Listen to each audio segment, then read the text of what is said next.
ബാദുക്ക എന്ന് പറയുമ്പോൾ തന്നെ എപ്പോഴും കേൾക്കുന്നത് 6 സിനിമ ഒരുമിച്ച് കൺട്രോൾ ചെയ്തിട്ടുണ്ട്. അങ്ങനെ പറയുമ്പോൾ ഏതൊക്കെയാണ് ആ 6 സിനിമകൾ? എൻ്റെ ഫസ്റ്റ് സിനിമ എന്ന് പറയാനുള്ള എപ്പോഴും ഞാൻ ആഗ്രഹിക്കുന്നതും ഇതും ഞാൻ ഇൻഡിപെൻഡൻ്റ് ആയിട്ട് പ്രൊഡക്ഷൻ കൺട്രോളായിട്ട് ചെയ്ത വർഗം എന്ന് പറഞ്ഞ സിനിമ. വർഗം മുതലാണ് ഞാൻ ഇങ്ങോട്ട് കയറി വരാൻ തുടങ്ങിയത്.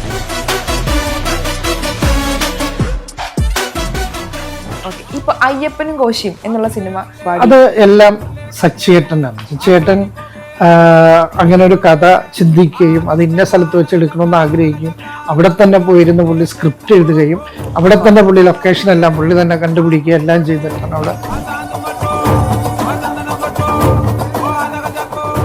മലയാള സിനിമയ്ക്ക് നികത്താനാകാത്തൊരു വിടവാണ് പുള്ളിയുടെ മരണം എന്ന് പറയുന്ന കാര്യം.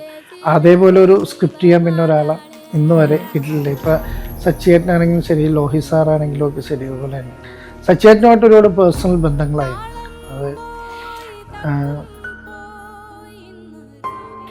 അപ്പം ഞാൻ പുള്ളിയായിട്ട് പറഞ്ഞു, അച്ചേട്ടൻ നമ്മൾ ഇത്ര നാളായിട്ട് പരിചയം ഉണ്ടായിട്ട് എനിക്ക് അച്ചേട്ടനൊരു പടം തന്നിട്ടില്ല ചെയ്യാനെന്ന് പറഞ്ഞപ്പോൾ, എടാ അനാർക്കലി ഞാൻ വേറെ ആൾക്കാരായി പോയി, അടുത്ത സിനിമ ഏതായാലും നീ എൻ്റെ കൂടെ ഉണ്ടാവും.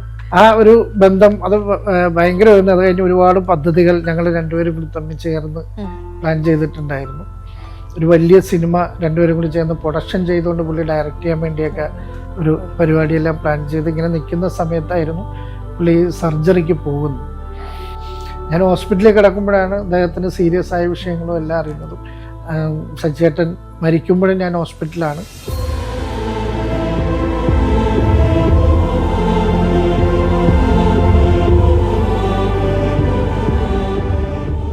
അയ്യപ്പനും കോശിയും, കുരുക്ഷേത്ര, പ്രീസ്റ്റ്, അഞ്ചാം പാതിര, കമ്മത്തൻ കമ്മത്ത്, അങ്ങനെ എൻലെസ് ലിസ്റ്റ് ഓഫ് ഫിലിംസിന്റെ ദ മാൻ ബിഹൈൻഡ് സ്ക്രീൻ നമ്മുടെ സ്വന്തം ബാദുക്ക. നമ്മുടെ കൂടെയുള്ളത് ബാദുക്ക മാത്രമല്ല, ബാദുക്കയുടെ ഫാമിലിയും ഉണ്ട്. നമുക്ക് എല്ലാവരും പരിചയപ്പെടാം. Welcome sir, welcome to the show. Welcome ma'am, Manju ma'am and Shifa and Sahir. Welcome to the show.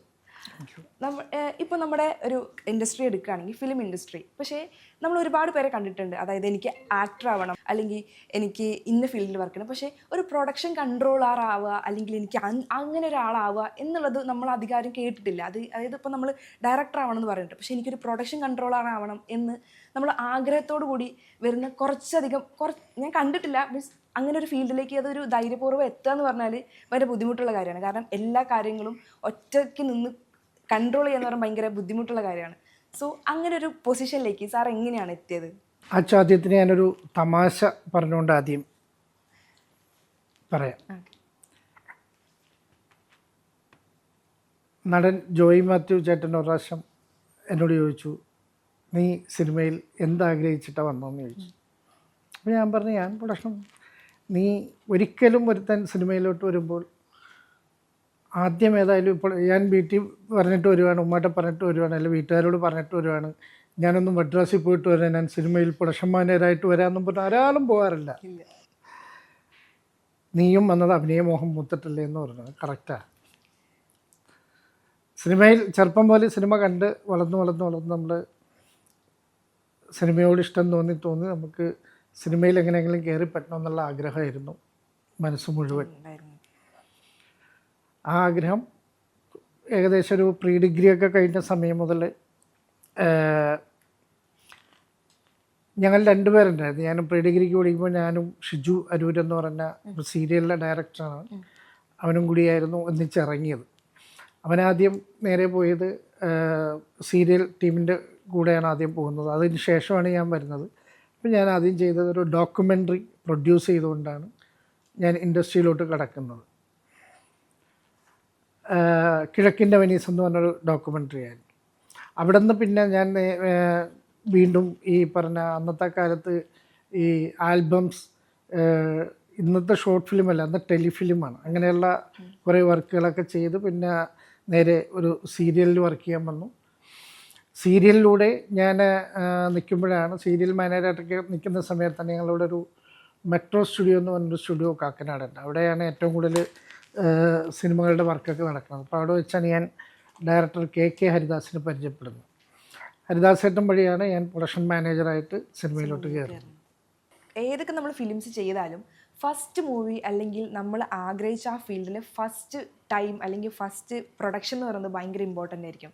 അങ്ങനെ ആദ്യമായിട്ട് ചെയ്തിട്ടുള്ള ആ ഒരു ഫിലിം അല്ലെങ്കിൽ ആ ഒരു പ്രൊഡക്ഷനിൽ ഒരു മൈൽ സ്റ്റോൺ ആയിട്ട് അല്ലെങ്കിൽ ഇപ്പോഴും എത്രയോ കാലങ്ങൾ ബാക്കോട്ട് ചിന്തിക്കുമ്പോൾ ഏറ്റവും കൂടുതൽ ഓർക്കാൻ ആഗ്രഹിക്കുന്ന അങ്ങനെ ഒരു മൊമെന്റ് ഉണ്ടായിട്ടുണ്ടോ? അല്ലേ, ആദ്യത്തെ സിനിമ എന്ന് പറയാനായിട്ട് ഞാൻ ഈ പറഞ്ഞ പോലെ കേരദാസ് ചേട്ടൻ്റെ മാണിക്കൻ, തസ്കരപുത്രൻ ഇതിലൊക്കെ പ്രൊഡക്ഷൻ മാനേജറായിട്ടാണ് വന്നത്. പക്ഷേ എനിക്കെന്നും എൻ്റെ ഫസ്റ്റ് സിനിമ എന്ന് പറയാനുള്ള എപ്പോഴും ഞാൻ ആഗ്രഹിക്കുന്നതും ഇതും ഞാൻ ഇൻഡിപെൻഡൻ്റ് ആയിട്ട് പ്രൊഡക്ഷൻ കൺട്രോളായിട്ട് ചെയ്ത വർഗം എന്ന് പറഞ്ഞ സിനിമയാണ്. വർഗം മുതലാണ് ഞാൻ ഇങ്ങോട്ട് കയറി വരാൻ തുടങ്ങിയത്.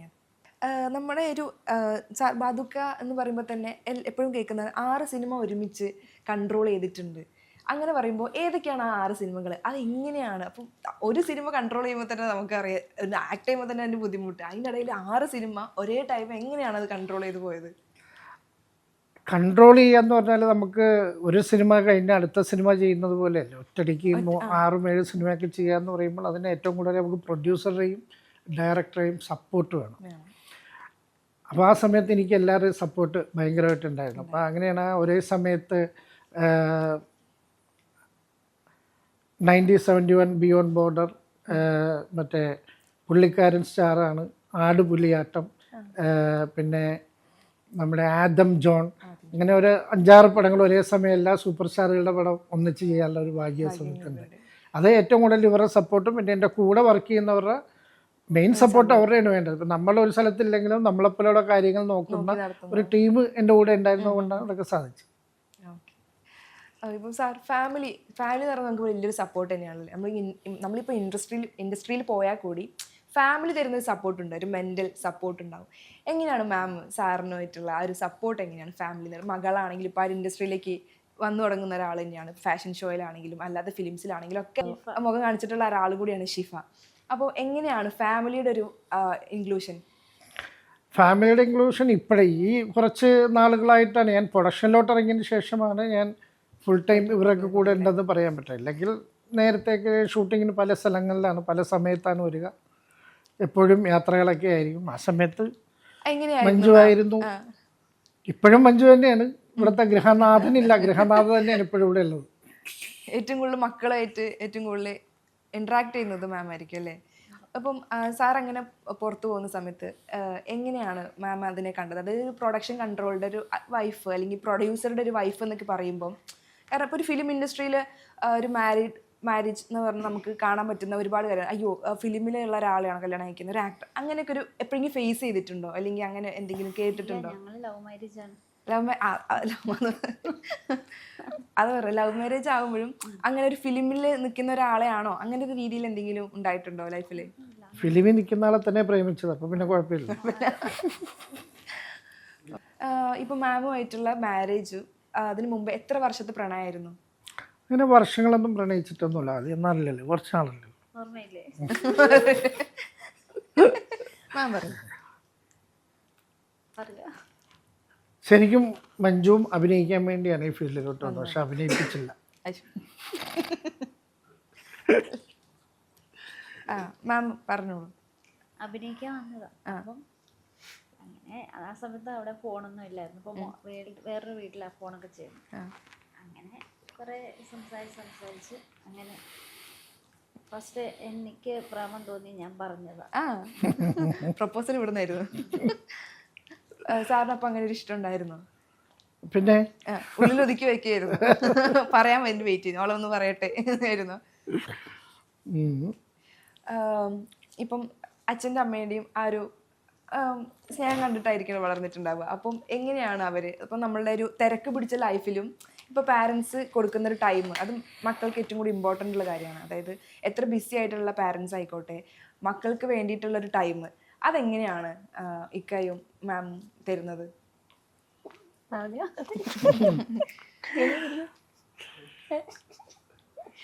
ടൈം നമുക്ക് വേണ്ട ടൈം അവർ തരുന്നുണ്ട്. അതിൻ്റെ കൂടെ തന്നെ അവരുടെ വർക്കും അവർ കൊണ്ടുപോകുന്നുണ്ട്. അതാണ് ഏറ്റവും വേണ്ടത്. രണ്ടും ബാലൻസ് ചെയ്യാനുള്ള കഴിവ് രണ്ടുപേർക്കും ഉണ്ട്. എങ്ങനെയാണ് ഈ ഫാഷൻ രംഗത്തെ പാരൻസിന് സപ്പോർട്ട് എങ്ങനെയാണ്? ഞാൻ ആക്ച്വലി ഈ ഫാഷനിൽ കയറിയത് എനിക്ക് അങ്ങോട്ട് കയറണം എന്ന് പറഞ്ഞിട്ടൊരു ഇതിൽ പോയതല്ല.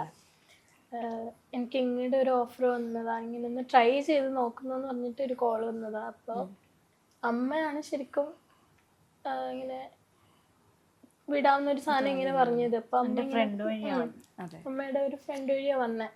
അതൊക്കെ അമ്മ ഇങ്ങനെ വിടാൻ നോക്കാന്നുള്ള പറയുമ്പോ അപ്പൊ ഇങ്ങനെ വേണേ പോയിക്കോട്ടെ, ഇഷ്ടമാണ് പോയിക്കോട്ടെ, അങ്ങനെ ഒന്ന് ട്രൈ ചെയ്യാന്ന് പറഞ്ഞ് സ്റ്റാർട്ട് ചെയ്ത. പിന്നെ ഇഷ്ടപ്പെട്ടു. ഇങ്ങനെ കുറെ ചെയ്യുന്നു. പഠനത്തിന്റെ കൂടെ എങ്ങനെ ബുദ്ധിമുട്ടുണ്ടോ? ബുദ്ധിമുട്ടായിട്ടൊന്നുമില്ല. സാഹിർ തോന്നുന്നു, എനിക്ക് തോന്നുന്നു കുറച്ച് സൈലന്റ് ആയിട്ടുള്ള ആളാണ് ഫാമിലിയിൽ. ആളും അധികം സംസാരിക്കുന്നൊന്നുമില്ല. ആരുടെ ഒരു ക്യാരക്ടറാ ഇങ്ങനെ ഇത്ര സൈലന്റ് ആയിട്ടിരിക്കുന്നത്? അവൻ പണ്ട് പോലെ ഇങ്ങനെ സൈലന്റ് ആണ്. സൈലന്റ് ആണ്. ആവശ്യത്തിന് ഇടയ്ക്ക് വയലുണ്ടാവും. അവന്റെ മനസ്സ് മുഴുവൻ മ്യൂസിക്കാണ്. മ്യൂസിക് ഇഷ്ടമുള്ള ഒരാളാണ്. എനിക്ക് തോന്നുന്നു മഞ്ജും പാടും. അവനിപ്പോ എ റഹ്മാന്റെ കോളേജിൽ പഠിക്കുകയാണ്. ഷിഫയും പാടും തോന്നുന്നു അല്ലേ? ചെറുതായിട്ട്.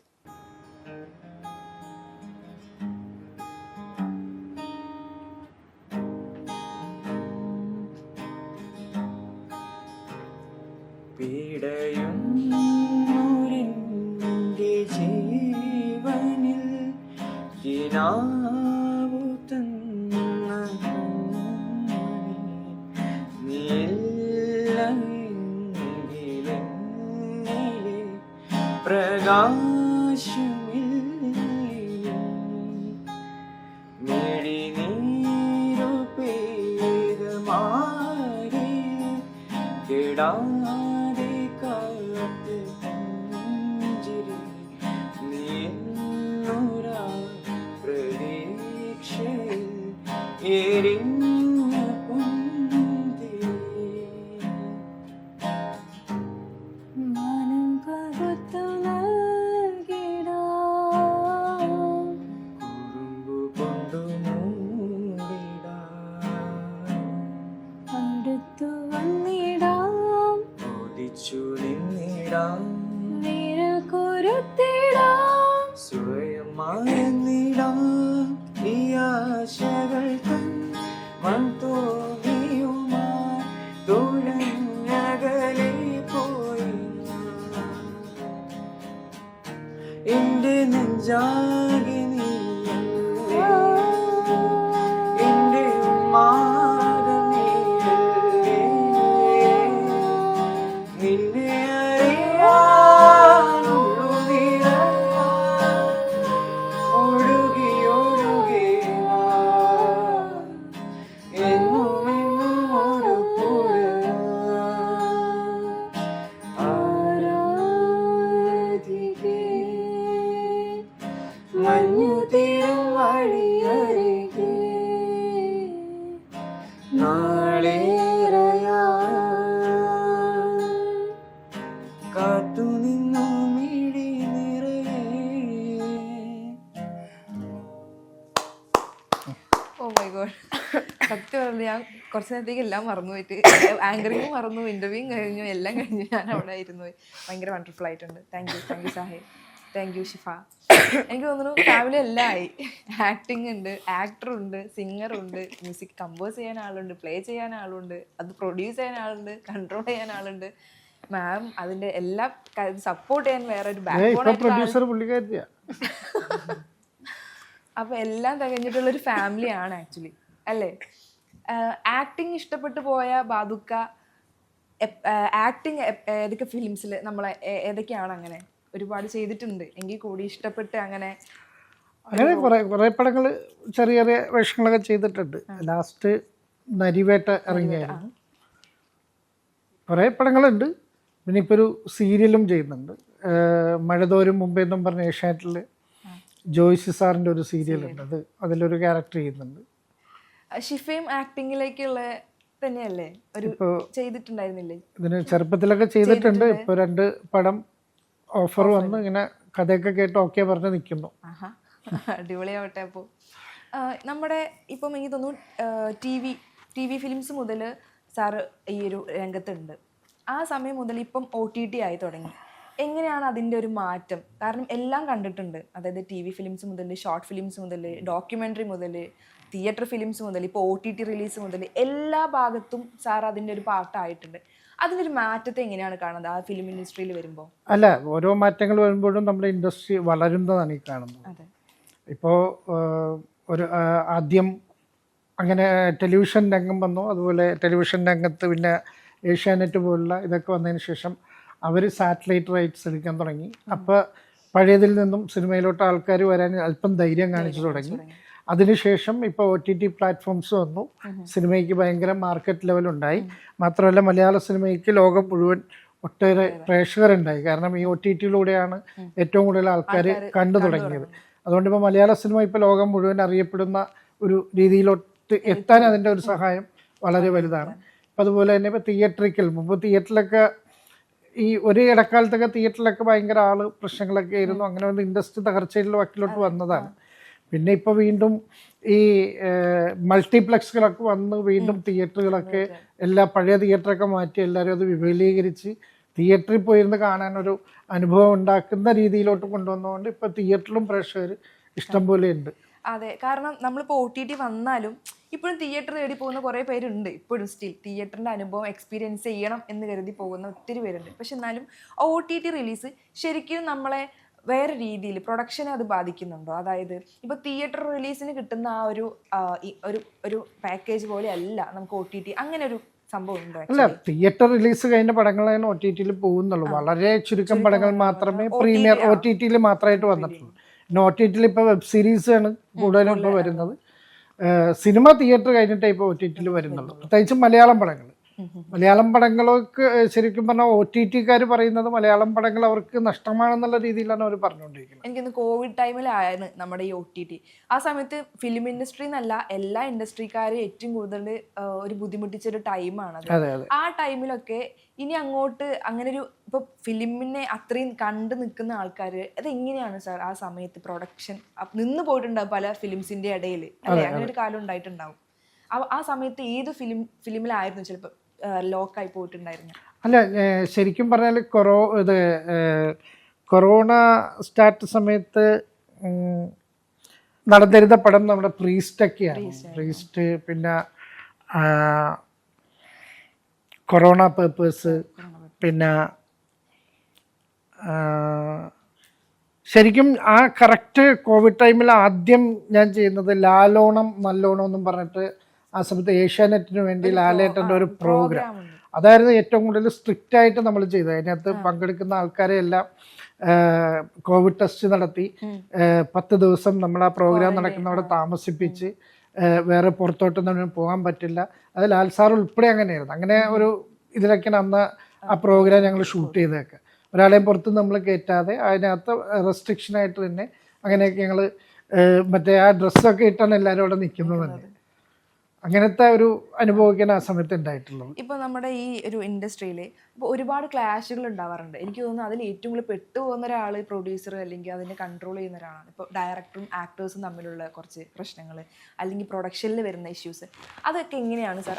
എനിക്ക് പറ്റില്ല അല്ലെങ്കിൽ എവിടെയോ പോയി എന്നുള്ള മൊമെൻ്റ് ഒക്കെ ഉണ്ടായിട്ടുണ്ടോ ലൈഫിൽ? തീർച്ചയായിട്ടും. നമ്മൾ ഒരു സമയത്തെന്ന് പറഞ്ഞാൽ പ്രത്യേകിച്ച് ആ സമയത്ത് ജഗദീഷ് ശ്രീകുമാറിൻ്റെ ഡേറ്റുകൾ ഒരു ഉച്ചവരെ ഇവിടെയാണെങ്കിൽ ഉച്ചവരെ വേറെ സെറ്റിൽ അങ്ങനെയൊക്കെ അഭിനയിച്ചുകൊണ്ടിരിക്കുന്ന സമയത്ത് ചിലപ്പോൾ നമുക്കൊക്കെ ടെൻഷനായി പോകും, പുള്ളിനെ വരുമോ ഇല്ലേ. ഇപ്പം പിന്നെ കുഴപ്പമൊന്നുമില്ല. അന്നൊക്കെ വേറെ പ്രൊഡക്ഷൻ കമ്പനിക്കാർ വന്നാൽ വണ്ടി ഇട്ടിട്ട് ആ വണ്ടി കയറി പിടിച്ചുകൊണ്ട് പോയി കൊണ്ട് അപ്പുറത്ത് ഷൂട്ട് ചെയ്യുന്ന പരിപാടിയൊക്കെ ഉണ്ടായി. ഇപ്പം അതൊക്കെ മാറി അത്യാവശ്യം എല്ലാവരും പക്ക ഡേറ്റുകളൊക്കെ വെച്ചിട്ട് തന്നെയാണ് ചെയ്യുന്നത്. എങ്കിലും കുറേ ഈ എന്തെങ്കിലുമൊക്കെ വിഷയം കൊണ്ട് ഷൂട്ടിങ് മാറുമ്പോൾ ഇവരുടെ ഡേറ്റൊക്കെ ക്ലാഷായി ഒന്ന് കുളമൊക്കെ ആകാറുണ്ട്. എന്നാലും അത് എങ്ങനെയെങ്കിലും മെയിൻറ്റെയിൻ ചെയ്ത് കൊണ്ടുവരും. അതൊക്കെ ഒരു വലിയ ടെൻഷൻ പിടിച്ച ഏർപ്പാട് തന്നെയാണ്. അതെ, കാരണം പ്രൊഡ്യൂസർ എന്ന് പറയുമ്പോൾ ആ ഫിനാൻഷ്യൽ ടെൻഷൻ മാത്രമായിരിക്കില്ല ഉണ്ടാവുക. സിനിമയ്ക്ക് എന്താണെന്ന് വെച്ചാൽ ഓരോ മിനിറ്റിനും കാശാണ്. ആ ഒരു ദിവസം ഷൂട്ട് ചെയ്യാനായിട്ട് വരുന്ന എമൗണ്ട് പല സമയത്തും ഉണ്ടായിട്ടുണ്ട്. ചിലപ്പോൾ എന്തെങ്കിലും വിഷയം വന്ന് ചിലപ്പോൾ രാവിലെ ഷൂട്ട് നടക്കാതെ വന്നിട്ടുണ്ടാവും. ചിലപ്പോൾ ഒരു ആർട്ടിസ്റ്റ് ഇല്ലാത്തതുകൊണ്ട് ഷൂട്ട് നടക്കാതെ വരാം. അതൊക്കെ ശരിക്കും നഷ്ടത്തിലോട്ട് പോകുന്നൊരു കാര്യം തന്നെയാണ്. റിലീസിങ് ഡേറ്റ് ഒക്കെ മാറ്റി വെക്കുക, അതൊക്കെ എങ്ങനെയാണ് ഒരു പ്രൊഡ്യൂസറെ സംബന്ധിച്ച് എങ്ങനെയാണ് അത് എഫക്ട് ചെയ്യുന്നത്? അതായത് റിലീസിങ് ഡേറ്റ് മാറ്റി നമ്മളൊരു സിനിമ പ്ലാൻ ചെയ്ത് അത് ഒരു സമയത്ത് ഇറക്കണമെന്ന് നമ്മൾ തീരുമാനിച്ച് തിയേറ്ററെല്ലാം ഇവിടെ എത്തി കഴിഞ്ഞിട്ടും ചിലപ്പോൾ എന്തെങ്കിലും സിനിമ തീരാതെ വരികയോ അല്ലെങ്കിൽ ഈ ഫിനാൻഷ്യൽ മിക്ക സിനിമകളും ഇവിടെ ഫിനാൻസ് ഒക്കെ എടുത്ത് ചെയ്യുന്നതുകൊണ്ട് ഫിനാൻഷ്യൽ സെറ്റിൽമെൻറ്റ് നടത്താതെ വരികയൊക്കെ ചെയ്യുമ്പോഴാണ് റിലീസൊക്കെ മാറിപ്പോകുന്നത്. പക്ഷെ ഇപ്പം അങ്ങനെ അധികം പടങ്ങളൊന്നും അങ്ങനെ റിലീസ് മാറുന്നില്ല. നമ്മുടെ ഒരു സിനിമ ഇപ്പോൾ ഓൾറെഡി ഇപ്പോൾ നമ്മളടുത്ത മാസം റിലീസ് ചെയ്യുന്നുണ്ട്. അത് കുറച്ച് ഒരു പ്രാവശ്യം റിലീസ് ഡേറ്റ് അനൗൺസ് ചെയ്തിട്ട് മാറിയതാണ്. എന്നാൽ ഒരു ഇഷ്യൂ ഒക്കെ വന്ന സമയത്ത് നമുക്ക് അത് ഇറക്കാൻ പറ്റാതെ വന്ന് അങ്ങനെ മാറിപ്പോയതാണ്. അപ്പോൾ ആ സിനിമ ഇപ്പോൾ നമ്മളിപ്പോൾ വീണ്ടും അടുത്ത മാസം ഇറക്കുക. ഓക്കെ. അങ്ങനെ ഇപ്പം അങ്ങനെ ഒരു സാറിൻ്റെ ഒരു ടെൻഷൻ അങ്ങനെ ടൈമിൽ മഞ്ജു ചേച്ചി എങ്ങനെയാണ് ആക്ച്വലി അവിടെ ഉള്ളൊരു ഒരു വൈഫ് എന്ന റോളാണെങ്കിലും അല്ലാതൊരു ഫാമിലി എന്ന റോളിൽ മഞ്ജു ചേച്ചി എങ്ങനെയാണ് അത് എങ്ങനെയാണ് സാറിനെ ട്രീറ്റ് ചെയ്യുന്നത്? അത് എനിക്ക് ടെൻഷൻ വരുമ്പോൾ മഞ്ജുവിന് ശരിക്കും അറിയാൻ പറ്റും. അത് ഞാനിവിടെ നിന്ന് ചിരിച്ചു നിന്നാലും അവൾക്കറിയാം ഇത് പെട്ട് നിൽക്കണമെന്ന് മനസ്സിലായെന്ന് അവൾക്ക് നല്ലോണം അറിയാം. അപ്പൊ സാറിനെ എങ്ങനെയാണ് കൂളാക്കാറ്? എന്താണ് സാറിന് ഓക്കെ ആക്കാൻ പുറത്തു കൊണ്ടുപോകുക അല്ലെങ്കിൽ അങ്ങനെ എന്തെങ്കിലും? അങ്ങനെയൊന്നും കൊണ്ടുവന്നൊന്നുമില്ല, പുറത്തൊന്നും കൊണ്ടുപോകത്തില്ല അങ്ങനെ. ഇല്ല, സംസാരിക്കുമ്പോൾ ആൾ ഓക്കെ ആവാറുണ്ട്. ഓക്കെ. അപ്പോൾ സാറിൻ്റെ പുതിയ ഫിലിം ഇപ്പം ഇനി റിലീസാവുന്ന റേച്ചൽ, അതിൻ്റെ കാസ്റ്റും അതിൻ്റെ ഡയറക്ഷനും ഫിലിമിനെ കുറിച്ചൊന്നും? അത് ശരിക്കും പറഞ്ഞാൽ ഒരു സ്ത്രീപക്ഷ സിനിമയാണ്. അത് ഹണി റോസാണ് അതിനകത്ത് ലീഡ് ക്യാരക്ടർ ചെയ്യുന്നത്. ആനന്ദിനി ബാല എന്ന് പറയുന്ന കുട്ടിയാണ് ഡയറക്റ്റ് ചെയ്തേക്കുന്നത്. എബ്രിഷൈനും നമ്മുടെ മനോരമയിലുള്ള ഒരു കക്ഷിയും കൂടി ചേർന്നിട്ടാണ് സിനിമയുടെ സ്ക്രിപ്റ്റ് ചെയ്തേക്കുന്നത്. അത് ഹണി റോസ് ഉണ്ട്, പിന്നെ റോഷൻ ബഷീറുണ്ട്, ചന്തു സലിംകുമാറുണ്ട്, ബാബുരാജ്, അങ്ങനെ ഒരു വൻ കാസ്റ്റിലൊക്കെ തന്നെയുള്ള അത്യാവശ്യം പൈസ മുടക്കി പിടിച്ചിരിക്കുന്ന പടം തന്നെയാണ്. Okay sir. അപ്പോൾ നമ്മുടെ ഈ സാർ ഇപ്പോൾ ഒരു പ്രൊഡ്യൂസർ, നമ്മൾ ഫുൾ ടൈം ലൊക്കേഷനിൽ ഇങ്ങനെ പോയി, സാർ അങ്ങനെ ഒരു പ്രൊഡ്യൂസർ ആയിരുന്നു ഇപ്പോൾ ചെയ്ത് വെച്ചിട്ടുള്ള പ്രൊഡക്ഷൻ സിനിമകളിൽ സത്യം പറഞ്ഞാൽ ലൊക്കേഷൻ അധികം നേരം നിൽക്കാൻ പറ്റില്ല. കാര്യം നാളത്തെ ഷൂട്ടിംഗ് അടുത്തുള്ള കാശ് ഉണ്ടാക്കണ്ടേ, ഇനി അവിടെ തന്നെ നിന്നാൽ നടക്കില്ല. ഓട്ടം കൊണ്ട് പ്രൊഡക്ഷൻ കൺട്രോളായിട്ടും പ്രൊഡക്ഷൻ എക്സിക്യൂട്ടീവായിട്ടൊക്കെ വർക്ക് ചെയ്യുമ്പോൾ ഒരു സിനിമയുടെ ഫുൾ പ്രൊഡക്ഷൻ ആകുമ്പോൾ ഞാൻ അങ്ങോട്ട് പോകാറില്ല, എനിക്ക് അതിന് പൈസ ഉണ്ടാക്കണം, അതിനെ തിരക്കിൽ ഓടിക്കൊണ്ടിരിക്കുകയായിരിക്കും. ഓക്കെ. ഇപ്പോൾ അയ്യപ്പനും കോശിയും എന്നുള്ള സിനിമ അട്ടപ്പാടിയിലാണ് ഷൂട്ട് ചെയ്തത്. ആ ലൊക്കേഷൻ തന്നെ ഒരു ഡിഫറെൻ്റ് ആണ്. ആക്ച്വലി നമ്മൾ സാധാരണ ലൊക്കേഷൻ ഒരു മൂടേ അല്ല അട്ടപ്പാടി. അവിടേക്കൊരു ലൊക്കേഷൻ, അതിലാണെങ്കിൽ ആ സ്ക്രിപ്റ്റ് അതെടുക്കുമ്പം സാർ അതിനെ എങ്ങനെയാണ് കണ്ടത്? കാരണം അട്ടപ്പാടി അത് എല്ലാം സച്ചിയേട്ടനാണ്. സച്ചിയേട്ടൻ അങ്ങനെ ഒരു കഥ ചിന്തിക്കുകയും അത് ഇന്ന സ്ഥലത്ത് വെച്ച് എടുക്കണമെന്ന് ആഗ്രഹിക്കുകയും അവിടെ തന്നെ പോയിരുന്ന് പുള്ളി സ്ക്രിപ്റ്റ് എഴുതുകയും അവിടെ തന്നെ പുള്ളി ലൊക്കേഷൻ എല്ലാം പുള്ളി തന്നെ കണ്ടുപിടിക്കുകയും എല്ലാം ചെയ്തിട്ടാണ് അവിടെ തന്നെ പടം ചെയ്തത്. ആ ഒരു അതിൽ കുറേ ഒരുപാട് ഫൈറ്റ് സീൻ അല്ലെങ്കിൽ അങ്ങനത്തെ കുറേ അപ്പോൾ അതിലൊക്കെ ഒരു കൺട്രോളർ എന്ന നിലയിൽ സാറിൻ്റെ ഒരു കോൺട്രിബ്യൂഷൻ എങ്ങനെയായിരുന്നു? അല്ലെങ്കിൽ ആ സിനിമ അവിടെ നമുക്ക് ഏറ്റവും പ്രശ്നം ഉണ്ടായിരുന്നത് താമസ സൗകര്യമാണ്. കാര്യം ഏകദേശം അവിടെ നിന്ന് ലൊക്കേഷൻ്റെ അവിടെ നിന്ന് ഒരു 10-60 കിലോമീറ്റർ മാറി തമിഴ്നാട്ടിൽ പോയിട്ടാണ് മെയിൻ ക്രൂവും ആർട്ടിസ്റ്റുകളൊക്കെ താമസിപ്പിച്ചിട്ടുണ്ടായിരുന്നത്. ബാക്കി ഇവിടെ കുറച്ച് ഹോട്ടൽസൊക്കെ അവിടെ വളരെ കുറവാണ്. അവിടെ ഈ ചെറിയ ആശ്രമം പരിപാടിയൊക്കെ ഉണ്ട്, അവിടെയൊക്കെ നമ്മൾ എടുത്തിട്ടാണ് ആ ക്രൂവിനെയൊക്കെ താമസിപ്പിച്ചത്. ക്ലൈമറ്റ് ഒന്നും അങ്ങനെ ബാധിച്ചിട്ടില്ല. കാര്യം ഈവനിങ് ആകുമ്പോൾ നല്ല തണുപ്പും ബാക്കിയുള്ള സമയം സാധാരണ ക്ലൈമറ്റ് ഒക്കെ തന്നെ, വേറെ പ്രശ്നമൊന്നുമില്ല. ഷൂട്ടിങ്ങിൻ്റെതായിട്ടുള്ള കുറേ ബുദ്ധിമുട്ടുകൾ ഉണ്ടായെങ്കിലും അവിടെ വേറെ നമുക്ക് വലിയ പ്രശ്നങ്ങളൊന്നും ഇല്ലാതെ അവിടെ ഷൂട്ട് ചെയ്യാൻ പറ്റിയിട്ടുണ്ട്. ഇപ്പോൾ സാറ് പറഞ്ഞല്ലോ ഈ അയ്യപ്പനും കോശിയും എന്നുള്ള സിനിമയിൽ ഏറ്റവും കൂടുതൽ നിന്നിട്ടുള്ളതും സച്ചേട്ടൻ തന്നെയാണ്. ആളുടെ കുറിച്ച് സംസാരിക്കുമ്പോൾ ഇപ്പം ആ ഫിലിമിനപ്പുറത്തേക്ക് നമുക്കൊക്കെ അറിയുന്നതിനപ്പുറത്തേക്ക് സാറിന് ആളെക്കുറിച്ച് നന്നായിട്ട് അറിയുന്നുണ്ടാവും, അല്ലെങ്കിൽ അടുത്തറിഞ്ഞിട്ടുള്ള ഒരാളായിരിക്കും. സാറിന് എന്താണ് പറയാനുള്ളത്? മലയാള സിനിമയ്ക്ക് നികത്താനാകാത്തൊരു വിടവാണ് പുള്ളിയുടെ മരണമെന്ന് പറയുന്നത്. കാര്യം അതേപോലെ ഒരു സ്ക്രിപ്റ്റ് ചെയ്യാൻ പിന്നെ ഒരാളെ ഇന്ന് വരെ കിട്ടില്ല. ഇപ്പോൾ സച്ചിയേട്ടനാണെങ്കിലും ശരി, ലോഹി സാറാണെങ്കിലും ഒക്കെ ശരി, അതുപോലെ തന്നെ സച്ചിയേട്ടനുമായിട്ട് ഒരുപാട് പേഴ്സണൽ ബന്ധങ്ങളായിട്ടുണ്ട്. അത് ശരിക്കും പറഞ്ഞാൽ ഞങ്ങൾ ഏറ്റവും കൂടുതൽ അടുക്കുന്നത് പിക്കറ്റ് 43 എന്ന് പറഞ്ഞ സിനിമയുടെ ലൊക്കേഷൻ കാശ്മീരിലുള്ളപ്പോൾ സച്ചിയേട്ടൻ അവിടെ പൃഥ്വിരാജിൻ്റെ അടുത്ത് വന്ന് അയ്യപ്പനും കോശിയുടെ സ്ക്രിപ്റ്റൊക്കെ ഡിസ്കസ് ചെയ്യാൻ വേണ്ടി, അയ്യപ്പനും കോശിയില്ല അനാർക്കലിയുടെ സ്ക്രിപ്റ്റൊക്കെ ഡിസ്കസ് ചെയ്യാൻ വേണ്ടി അവിടെ വന്നപ്പോൾ ഞാനുമായിട്ടായിരുന്നു ഏറ്റവും കൂടുതൽ കാര്യങ്ങൾ ചർച്ച ചെയ്യും എല്ലാം ചെയ്തുകൊണ്ടിരുന്നു.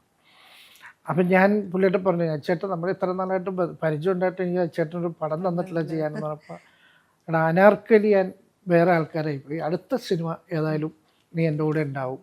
അങ്ങനെ പുള്ളി ആദ്യം ടെക്നീഷ്യന്മാരെ തീരുമാനിക്കുമ്പോൾ ആദ്യം തന്നെ എൻ്റെ പേരാണ് രഞ്ജിത്തേട്ടനോട് പറയുന്നത്.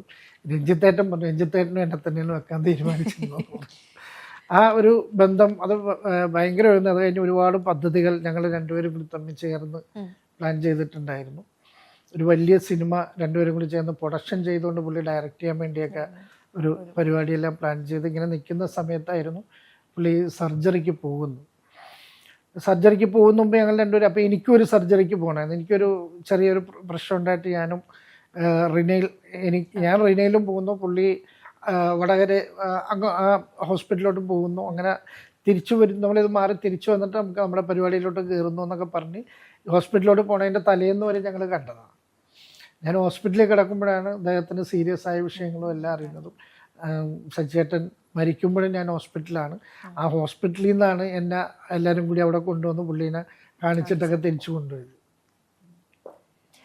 ഇപ്പം പ്രൊഡക്ഷൻ കൺട്രോളിങ് ചെയ്യുമ്പോഴും ഇപ്പം ആക്ടിങ് ഇഷ്ടമായിരുന്നല്ലോ, അപ്പം അതിന് വേണ്ടിയിട്ട് മാറ്റി വെക്കണം എന്ന് തോന്നിയിട്ടുണ്ട്? ഇപ്പം ഏതെങ്കിലും റോള് കാണുമ്പോൾ എനിക്ക് ചെയ്യാൻ പറ്റുമായിരുന്നു, അല്ലെങ്കിൽ അതെപ്പോഴെങ്കിലും മാറി നിന്ന് ചെയ്തെങ്കിലും നോക്കിയിട്ടുണ്ട് എപ്പോഴെങ്കിലും? അങ്ങനെ ചിന്തിക്കാൻ മാത്രമല്ല വലിയ റോളുകളൊന്നും ഞാൻ ചെയ്തിട്ടില്ല. അല്ല, അങ്ങനെ ആഗ്രഹം തോന്നിയിട്ടുണ്ടോ? ഇപ്പൊ നമ്മളിപ്പോ അതൊക്കെ ആഗ്രഹിച്ചു തുടങ്ങിയിട്ടുണ്ട്. പ്രൊഡക്ഷൻ കൺട്രോൾ ആയിട്ട് നിൽക്കുമ്പോൾ അങ്ങനത്തെ ആഗ്രഹമൊന്നും ഇല്ല. അപ്പൊ തലയിൽ വേറെ ഇപ്പൊ ശരിക്കും പറഞ്ഞാൽ ഏതെങ്കിലും ഒരു ക്യാരക്ടറൊക്കെ ആണെങ്കിൽ എനിക്ക് ചെയ്യാതെ കൊള്ളായിരുന്നു എന്നൊക്കെ തോന്നാറുണ്ട്. എപ്പോഴെങ്കിലും കണ്ണാടിയുടെ മുമ്പിൽ നിന്നാണെങ്കിൽ എപ്പോഴെങ്കിലും ഒക്കെ ഇങ്ങനെ ഡയലോഗ്സ് ഒക്കെ പറഞ്ഞു വെക്കിയിട്ടുണ്ടോ?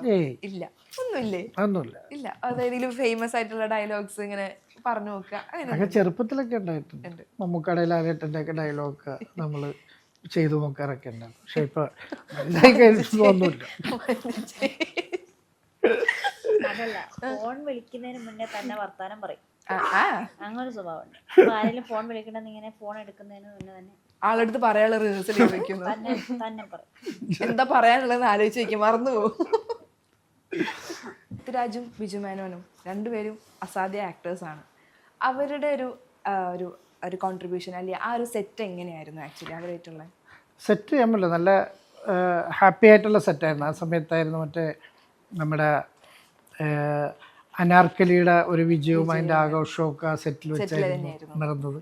ഭയങ്കര ഭയങ്കര ജോളിയായിരുന്നു സെറ്റ്, ഭയങ്കര ഹാപ്പി ആയിരുന്നു. അവരായിട്ടുള്ള ഏതെങ്കിലും അങ്ങനെ ഭയങ്കര ഒരു മൊമെന്റ്സ് ഉണ്ടോ? അല്ലെങ്കിൽ എല്ലാ സിനിമയ്ക്കും ഓരോരോ എന്താ പറയുക മെമ്മറീസ് ഉണ്ടാവുമല്ലോ. ഈ അയ്യപ്പനും കോശിനൊക്കെ വരുമ്പോൾ അയ്യപ്പനും കോശി വരുമ്പോൾ സിനിമയിലെ ഈ മെമ്മറീനേക്കാളും എല്ലാവർക്കും സച്ചിയേട്ടൻ എന്ന് പറഞ്ഞ വ്യക്തിയാണ് എല്ലാവർക്കും അതിനകത്തിരിക്കുന്നത്. പിന്നെ സിനിമ കണ്ടവർക്ക് എല്ലാവർക്കും അറിയാലോ, ആ ക്ലൈമാക്സ് ഫൈറ്റൊക്കെ ഇതെല്ലാം സച്ചേട്ടൻ എഴുതി വെച്ച പോലെയാണ്. ആ പുള്ളി കൃത്യമായിട്ട് അങ്ങനെയാണ് എഴുതി വെച്ചിരിക്കുന്നത്. ശരിക്കും പറഞ്ഞാൽ അത് മമ്മൂക്കാറ്റ പുള്ളി പറഞ്ഞ സംഭവമാണ് അത്. പക്ഷെ മമ്മൂക്ക അങ്ങനത്തെ ഒരു പരിപാടിയൊക്കെ ആയതുകൊണ്ടാണ് മമ്മൂക്ക മാറിയത് തന്നെ. പിന്നെ എനിക്ക് ഒരുപാട്ടിലൊക്കെ ഒരുപാട് ഇപ്പം ഞാൻ വർഗമാണ് ഞാൻ പറയുന്നത്. വർഗം പൃഥ്വിരാജിൻ്റെ എന്തോ 3ാമത്തെ സിനിമയാണ് വർഗം. അപ്പോൾ രാജുവായിട്ട് അവിടെ മുകളിലുള്ള ബന്ധമാണ്. അതുപോലെ വിജയ് ചേട്ടനുമായിട്ടും ഒക്കെ അങ്ങനത്തെ ബന്ധങ്ങളായതുകൊണ്ട് പിന്നെ ഇപ്പോഴും കോണ്ടാക്റ്റിലുള്ള ഒരുപാട് പേരുണ്ടാവില്ലേ? ഇപ്പം വിളിച്ചാൽ അല്ലെങ്കിൽ ഇപ്പോൾ എപ്പോൾ വേണമെങ്കിലും വിളിച്ചാൽ ഫോൺ എടുക്കുന്ന അങ്ങനെ ഡയറക്ടേഴ്സ് ആക്ടേഴ്സ് അങ്ങനെയുണ്ട്. ഇപ്പം ഞാൻ വിളിച്ചാൽ എനിക്കിങ്ങനെ അങ്ങനെ പറയാൻ പറ്റുന്ന, അങ്ങനെ വിളിച്ചാൽ പെട്ടെന്ന് ഞാൻ വിളിച്ചാൽ എല്ലാവരും എടുക്കും. വളരെ കുറച്ച് ആൾക്കാർ മാത്രമേ ഇപ്പം എടുക്കാൻ പറ്റാതൊക്കെ വരാറുള്ളൂ. ഇവിടെ മൊത്തത്തില് ഒരു പറച്ചിലുണ്ടല്ലോ, ആസിഫ് അലി ആരുടെയും ഫോൺ എടുക്കില്ല. ഞാൻ വിളിച്ച ആസിഫ് അലി ഫോൺ എടുക്കും, ഫഹദ് ഫോൺ എടുക്കും, ചാക്കോച്ചൻ ഫോൺ എടുക്കും, ജയസൂര്യ എടുക്കും. ആരും നമ്മൾ വിളിച്ചാൽ ആരും എടുക്കാം. ഞാൻ എടുക്കാറില്ല. ഓക്കെ. ഈ ഷിഫയുടെ അടുത്താണ് സോറി, ഇക്ക എങ്ങനെയാണ്? ഫ്രണ്ട്ലി ആണോ അല്ലെങ്കിൽ ഭയങ്കര ഓപ്പൺ ആണോ അച്ഛൻ എന്നുള്ള സ്ഥാനത്ത് നോക്കുമ്പോൾ? അല്ലെങ്കിൽ ഏറ്റവും ഫ്രണ്ട്ലി ആയിട്ടാണോ നിൽക്കുന്നത്? അല്ലെങ്കിൽ ആ ഒരു അച്ഛൻ എന്നുള്ള ഒരു സ്ട്രിക്ട്നെസ് കാണിക്കാറുണ്ടോ? ഒരിക്കലും ഭയങ്കര ഫ്രണ്ട്ലിയാണ്. അങ്ങനെ സംസാരിക്കാറുണ്ടോ എപ്പോഴും? ഇങ്ങനെ ഡേ ടു ഡേ കാര്യങ്ങളൊക്കെ എപ്പോഴും ഓപ്പൺ ആയിട്ട് ഷെയർ ചെയ്യാറുണ്ടോ? നമ്മളിങ്ങനെ ഒരു ദിവസം എന്ത് നടന്നു എന്നിങ്ങനെ ഇന്ന ആളെ കണ്ടു, അങ്ങനെ പോയി ഇങ്ങനെ പോയി, അതൊന്നും ഇല്ല. പക്ഷെ വെറുതെ ഇരുന്ന് ഇങ്ങനെ ഒരു കിളി വർത്താനം പറയും. സായറോ മൊത്തം പോയോ?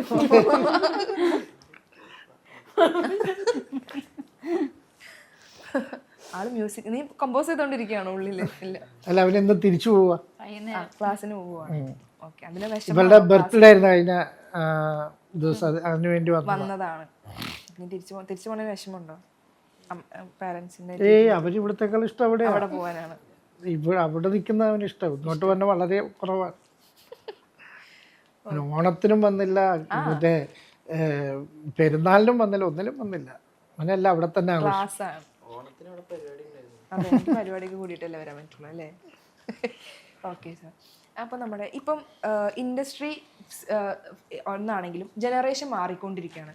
പക്ഷേ എനിക്ക് തോന്നുന്നു സാറ് അന്നത്തെ ജനറേഷനിലും ഇന്നത്തെ ജനറേഷനിലും ഒരുപോലെ വർക്ക് ചെയ്യുന്നുണ്ട്.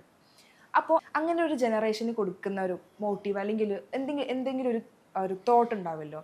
അതായത് അത്രയും കാലം കണ്ടിട്ട് ഇന്നത്തെ ജനറേഷനിൽ വേണ്ടായിരുന്നു തോന്നിയ എന്തെങ്കിലും ഉണ്ടോ? അയ്യോ അങ്ങനെ ആവണ്ട, ഇപ്പം അന്നത്തെ കാലമായിരുന്നു നല്ലത്, അന്നായിരുന്നെങ്കിൽ ഇപ്പം ഇങ്ങനെയൊന്നും സംഭവിക്കില്ലായിരുന്നു, അങ്ങനെയൊക്കെ തോന്നിയിട്ടുണ്ട് എപ്പോഴെങ്കിലും? അങ്ങനെ തോന്നേണ്ട കാര്യം, സിനിമ കാലത്തിനൊത്ത് വളരുന്നതാണ് ഏറ്റവും നല്ലത്. നമ്മൾ ആ ഒരു കാലം മുതൽ ഇപ്പോഴും നമ്മൾ ഈ സിനിമ വളരുന്നതാണ് കണ്ടുകൊണ്ടിരിക്കുന്നത്. ഓരോ സമയം ഇപ്പോൾ ഓൾഡ് ജനറേഷൻ ആയാലും ന്യൂ ജനറേഷൻ ആയാലും എല്ലാ ജനറേഷൻ്റെ കൂടെ ഇപ്പോൾ വർക്ക് ചെയ്യാനുള്ള എങ്ങനെയാണ് ആ ജനറേഷൻ്റെ കൂടെ വർക്ക് ചെയ്യേണ്ടതെന്ന് എനിക്ക് നല്ലോണം അറിയാം. അതിനുള്ള അതെ അതെ, അതുകൊണ്ട് ആ ഒരു ബന്ധം എല്ലാവരുടെ അടുത്തും നമ്മൾ കാത്തു സൂക്ഷിച്ചു വെച്ചിട്ടുണ്ട്. അതുകൊണ്ട് പിന്നെ അങ്ങനത്തെ പ്രശ്നങ്ങളിലോട്ടൊന്നും പോകുന്നില്ല. അതായത് ഞാൻ ഇപ്പം നമ്മളിപ്പോൾ സോഷ്യൽ മീഡിയ റീൽസ് എടുത്താലും എടാ ഇന്നത്തെ കാലമൊന്നുമല്ല, അന്നത്തെ സിനിമ എന്നൊക്കെ പറയുമ്പോൾ നമ്മൾക്ക് ആ കിട്ടുന്ന ഒരു പാറാൻ തമ്പുരാൻ അങ്ങനത്തെ സിനിമകളൊക്കെ എടുക്കുമ്പോഴും ആ ഒരു ഇതിലേക്ക് പോകുമ്പോഴും ഇപ്പോഴത്തെ ജനറേഷൻ അങ്ങനെയാണല്ലോ എടുത്ത് കാണിക്കുന്നത്. അല്ല, അന്നത്തെ സിനിമ എന്ന് പറയുമ്പോൾ ഇന്ന് ഒരുപാട് ടെക്നിക്കലി ഒരുപാട് സിനിമകൾ മാറി. ഇപ്പോൾ പഴയ സിനിമയിലൊക്കെ നോക്കില്ല, അന്ന് ഈ ശരിക്കും പറഞ്ഞാൽ അന്നായിരുന്നു ഈ ഏറ്റവും കൂടുതൽ സിനിമ എടുക്കാൻ ബുദ്ധിമുട്ടുള്ള സമയമാണ്. അവർ എടുക്കുന്ന പോലെ ഇന്നത്തെ പിള്ളേർക്ക് ഒരിക്കലും ചെയ്യാൻ പറ്റത്തില്ല. അതിൽ അപ്ഡേഷനുള്ള ഒരു വ്യക്തി ആഗ്നേയ ജോഷി സാർ മാത്രമേ കണ്ടിട്ടുള്ളൂ. അദ്ദേഹം അന്നും ഇന്നത്തെ കാലഘട്ടത്തിൻ്റെ ഒപ്പ് കൊടുക്കുന്നു. അന്നത്തെ അതെന്താണ് ഏറ്റവും ഗുണമെന്ന് പറഞ്ഞാൽ അദ്ദേഹം എല്ലാ സിനിമകളും കാണും. അപ്പോൾ പുള്ളിക്ക് അതിൻ്റെ വളർച്ച ശരിക്കും അറിയാവുന്നതുകൊണ്ടാണ് പുള്ളി അത്. അന്ന് ഈ പറയുന്ന പോലെ ഇത്രയും ദിവസങ്ങൾ വേണ്ട സിനിമ ഷൂട്ട് ചെയ്യാൻ. ഒരു 15 20 ദിവസമൊക്കെ ഉണ്ട്, 25 ദിവസമൊക്കെ ഉണ്ട്, 30 ദിവസമാണ് മാക്സിമം പോയി അന്നത്തെ ഒരു സിനിമ എന്നൊക്കെ പറയും. ഇപ്പം മിനിമം ഒരു 50 ദിവസം ഇല്ലാതെ ഒരു സിനിമയും തീരുന്നില്ല. അന്ന് ഇപ്പം എല്ലാവരും ഒരു സീൻ എടുത്തു കഴിഞ്ഞാൽ അല്ലെങ്കിൽ ഒരു ഷോട്ട് എടുത്തു കഴിഞ്ഞാൽ അപ്പം തന്നെ വന്ന് മോണിറ്ററിൽ എല്ലാവർക്കും കാണാം. അന്ന് അതൊന്നുമില്ല. അന്ന് ഈ ക്യാമറയിലൂടെ കാണുന്നത് മാത്രമാണ് ഇവർക്കെല്ലാം കാണാൻ പറ്റുന്നത്. പിന്നെ എഡിറ്റർ വന്ന് അത് വെട്ടി എല്ലാം റെഡിയാക്കി കഴിഞ്ഞിട്ട് ഇത് കാണാൻ പറ്റുള്ളൂ. എഡിറ്റർക്കും പോലും അന്ന് ഇങ്ങനെ ഇതിലേ കാണാൻ പറ്റുള്ളൂ, ഫിലിം കാണാൻ പറ്റുള്ളൂ. ഇപ്പൊ അതല്ല, ഇപ്പൊ എല്ലാം കണ്ടോണ്ട് ചെയ്യാൻ പറ്റുന്ന ടെക്നോളജി. അതൊരു മാറ്റം തന്നെയല്ലേ? അത് ഭയങ്കര നമുക്കതൊക്കെ കേട്ട് പരിചയമുള്ളൂ, അന്ന് അങ്ങനെ ഉണ്ടായിരുന്നു. പക്ഷെ എനിക്ക് തോന്നുന്നു ബാദുക്കൊക്കെ അത് കണ്ടു. അതൊരു ഭാഗ്യം തന്നെ എനിക്ക് തോന്നുന്നു. ഇന്നത്തെ കാലത്തും കാണാൻ പറ്റി, അന്നത്തെ കാലത്തെ ഉള്ള കാര്യങ്ങളും കാണാൻ പറ്റിയിട്ടുള്ളൊരു ഭാഗ്യം തന്നെയാണത്.